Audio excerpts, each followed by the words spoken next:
شہباز شریف وزارت عظمیٰ کا امیدوار بنا تو ہم نے اعتراض کیا،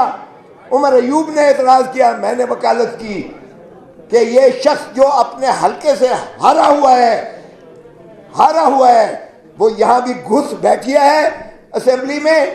اور وہ سارے پاکستان 25 کروڑ عوام کا چیف ایگزیکٹو کیسے بن سکتا ہے؟ اور ہم نے کہا کہ اس کو ذرا فورنزک کروا لیں،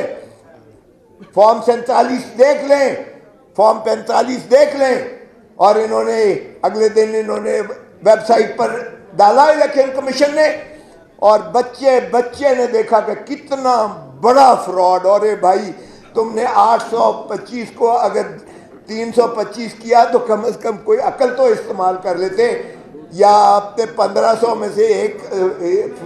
کاٹ دیا اور 1000 کم کر دیا ووٹ، یہ بھی یعنی نیکڈ آئیز سے آپ کو فراڈ نظر آیا، اور پھر انہوں نے منہدم کر دیا اسے، لیکن وہ اس وقت تک قوم کے سامنے سبھی چیزیں آ چکی ہیں۔ تو ہم نے یہی تقاضا کیا کہ اگر عوام کے آپ مینڈیٹ کو بحال نہیں کرتے، نہ ہم اسمبلی چلنے دیں گے، نہ حکومت چلنے دیں گے، نہ ہم اس خداداد مملکت کو اس فراڈ کے نیچے عوام کے مینڈیٹ پر ڈاکہ ڈالنے دیں گے۔ اور ہم نے 3 دن یہ ثابت کیا اسمبلی میں کہ ہم احتجاج کنائیں، ہم عوام کی آواز بن کر ہر فورم پر، کیونکہ ہم سے پوچھتا ہے ووٹر کہ ہم نے اتنا مینڈیٹ ہیوی آپ کو دیا، آپ نے ہمارے حقوق کے کیا کیا؟ بسم اللہ الرحمن الرحیم۔ مہمان خصوصی جناب عمر ایوب صاحب، شاداب جعفری صاحب، پاکستان کے ILF کے صدر، دیگر صدور صوبوں سے جو آئے ہوئے ہیں،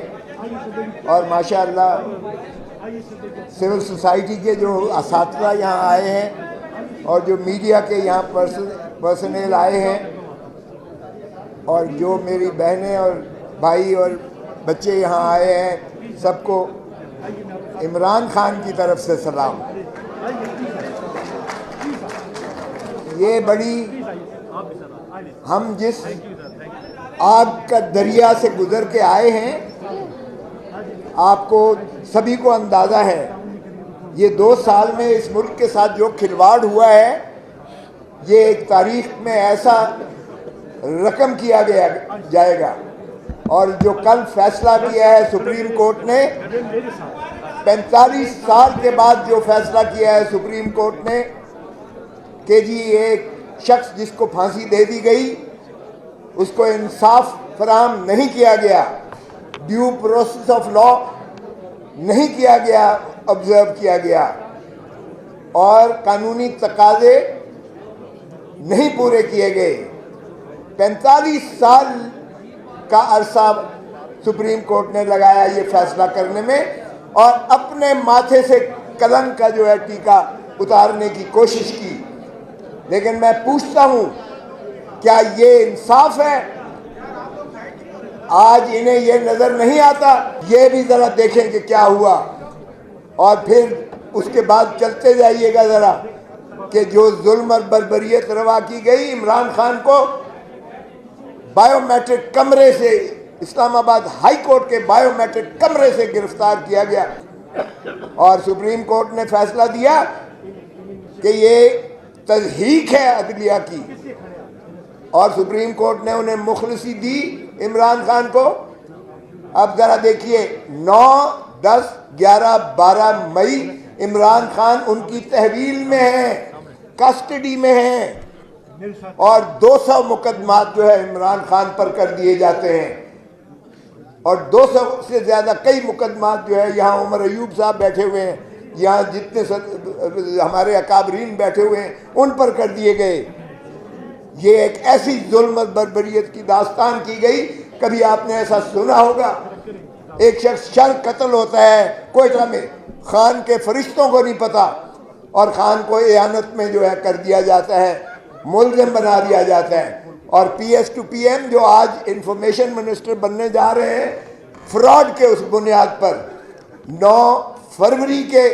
فارم 47 کی وجہ سے جس کو وزیر اعظم بنایا گیا ہے، اور جو وزارتیں حلف لینے جا رہے ہیں، وہ آپ کے مینڈیٹ پر ڈاکہ مار کے کیا گیا ہے۔ ایک پارٹی جس کو باندھ کر، ہاتھ پیر باندھ کر اس کو میدان جنگ میں اتارا جاتا ہے، اور دوسری طرف پورا زبردست مسلح ہو کر ایک دیو قامت جو شخص آتا ہے،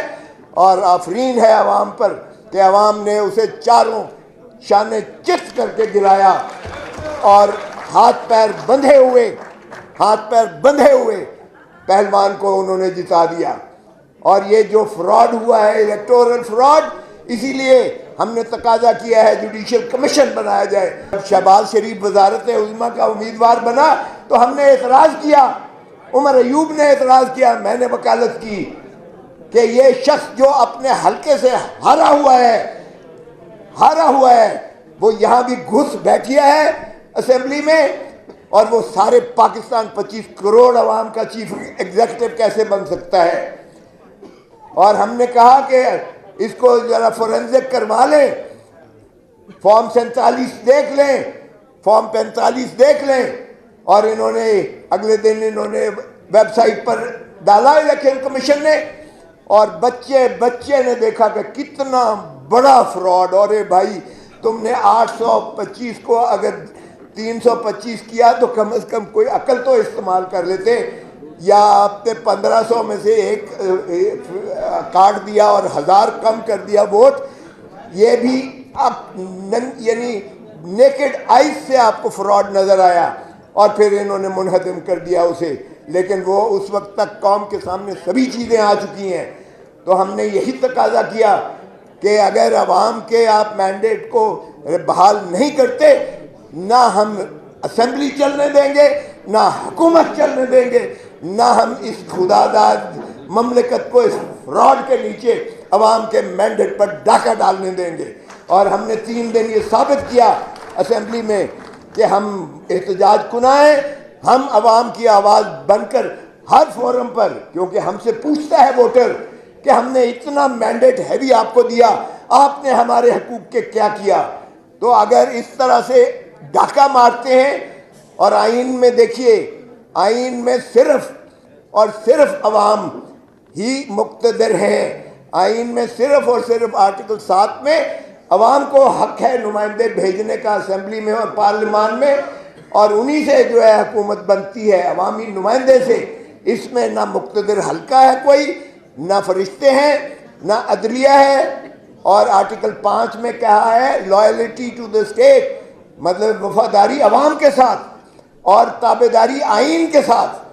یہ ہے rule of law. Imran Khan سے جب جیل میں بات ہوئی تو اس نے کہا نہ میں ڈیل کرنے والا ہوں، نہ میں ان چور ڈاکو لٹیروں کی طرح بھاگ کر لندن چلا جاؤں گا، میرا مرنا جینا یہی ہے، اسی دھرتی میں ہے، میں عوام کو حقیقی آزادی دلا کے چھوڑوں گا، بھلے مجھے یہ سارے پاکستان کی جیلیں پھراتے رہیں۔ یہ ہے اس مرد آہن، مرد مومن کا یہ ہے عزم، وہ آپ کے لیے لڑ رہا ہے، آپ کے مستقبل کے لیے لڑ رہا ہے، آپ کے بچوں کے لیے لڑ رہا ہے۔ یہ چور ڈاکو لٹیرے 3 مرتبہ دھرتی ماں کو لوٹ کر، اور یہ جو ہے انہوں نے 3 نسلیں آپ کی 3 نسلیں گروی کر کے رکھ دی ہیں۔ آج جو بچہ پیدا ہو رہا ہے وہ بغیر سانس لیے 3 لاکھ روپے مقروض پیدا ہو رہا ہے۔ 4تھی مرتبہ یہ چاہتے ہیں کہ پھر اس دھرتی ماں کو اس ولچرز کی طرح نوچ کر اس کا جو ہے باقی کا ڈھانچہ بھی کھا کے پھر بھاگ جائیں، تو یہ ہم ہونے نہیں دیں گے۔ پاکستان کے عوام نے مینڈیٹ ہمیں اس لیے نہیں دیا کہ ہم جا کر ایوانوں میں وہاں گلچھرے اڑائیں، نہ ہم انہیں جینے بھی نہیں دیں گے انہیں۔